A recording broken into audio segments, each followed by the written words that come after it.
করতে দিয়ে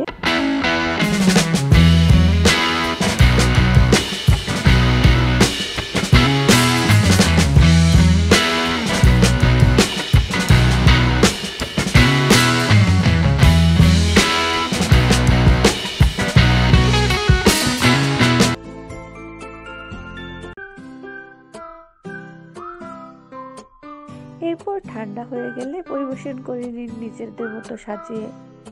বাস তৈরি হয়ে গেল একদম কম সময়ে আমাদের সুজির ক্ষীরদোয়া।